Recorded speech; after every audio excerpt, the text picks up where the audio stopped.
एक गांव में मोहन नाम का व्यक्ति रहता था जो पूरे दिन अपने दोस्तों से बातें करता और दिन भर सोता रहता था। उसकी इस आदत से उसकी पत्नी सरिता बहुत परेशान थी।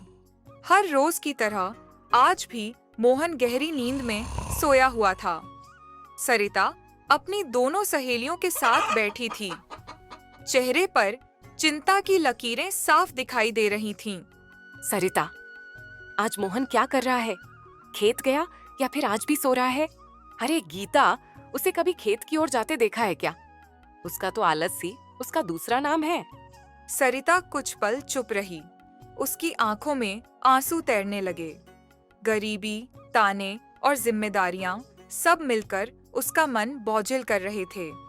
सरिता, अगर वो अब भी काम नहीं करेगा तो घर की हालत और बिगड़ जाएगी। मैं क्या करूं? वो मेरी बात ही नहीं सुनता।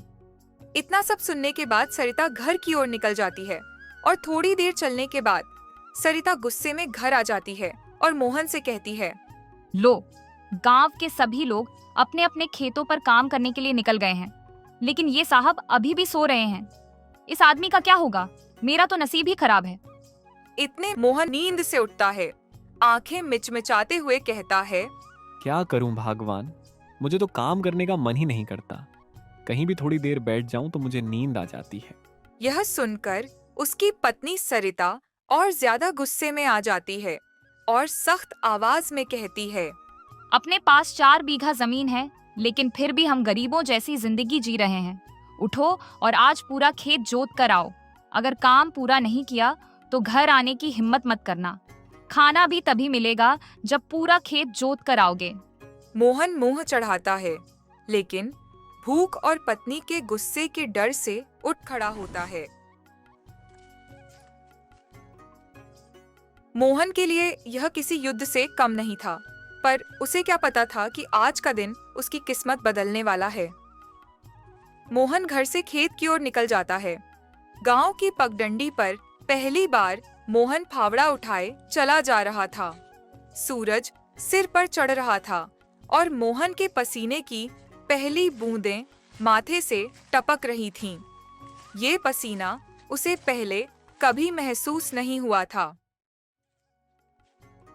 उसी समय उसे सड़क पर चलते हुए बबलू और चिंटू दिखाई देते हैं, जो आपस में बातें कर रहे थे और मोहन के आते ही उसकी तरफ देखते हुए बोले, अरे मोहन, आज पहली बार फावड़ा लेकर खेत जा रहे हो क्या?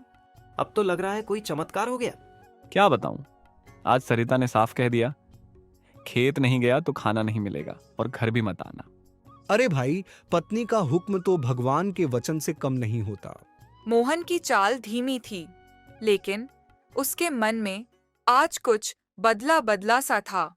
शायद डर नहीं सही, पर वो अपनी जिंदगी में पहली बार मेहनत की ओर कदम बढ़ा रहा था। मोहन आगे बढ़ रहा था जब उसे अपने पुराने साथी मिल गए, श्याम, चमन और रघु।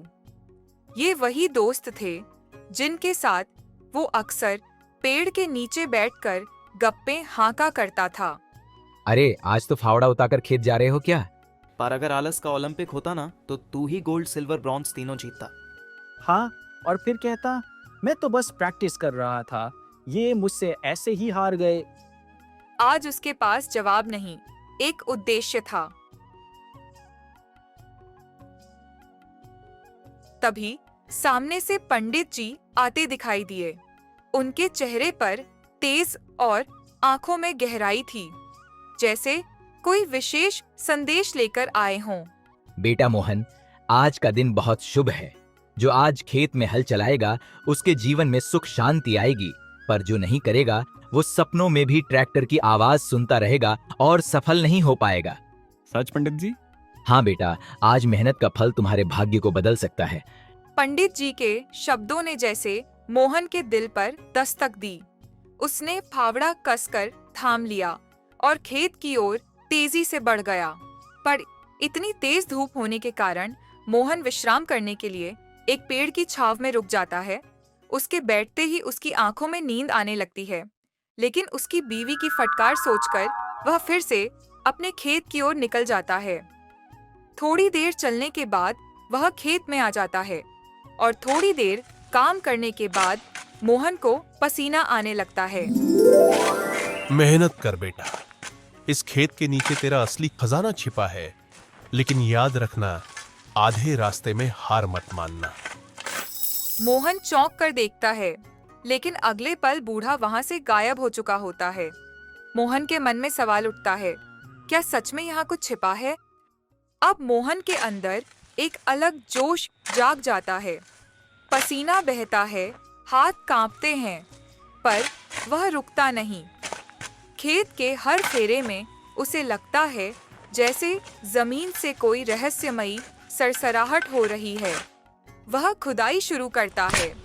काफी खुदाई के बाद एक भारी जंग लगी तिजोरी जैसी चीज सामने आती है। मोहन कांपते हाथों से तिजोरी खोलता है। उसके चेहरे पर उम्मीद और डर दोनों झलकते हैं। तिजोरी के अंदर सिर्फ एक कागज पड़ा होता है। मेहनत ही असली खजाना है। जो हाथ से कमाया जाए वही असली अमीरी है। आलस्य केवल सपनों को मारता है। मोहन को आज असली दौलत का मतलब समझ आ गया था। मोहन मिट्टी में बैठकर मुस्कुराता है, आसमान की तरफ देखता है और गहरी सांस लेता है। मोहन अब हर दिन खेत में काम करता है। अगले मौसम में उसका खेत हरा भरा हो जाता है। गांव वाले उसे देखकर कहते हैं, देखो, मोहन तो अब गांव का सबसे मेहनती किसान बन गया है। अरे वाह, अब तो तू मेहनती बन गया। ऐसा क्या हुआ? तू तो पूरा दिन बस ऊँगता रहता था, अब खेत में पसीना बहा रहा है। अब मुझे समझ आ गया है कि आलस में कुछ नहीं रखा। अगर मेरी पत्नी सरिता मुझे आईना ना दिखाती तो मैं कभी ना बदलता। जो मेहनत से डरता नहीं, वह किस्मत से जीतता है।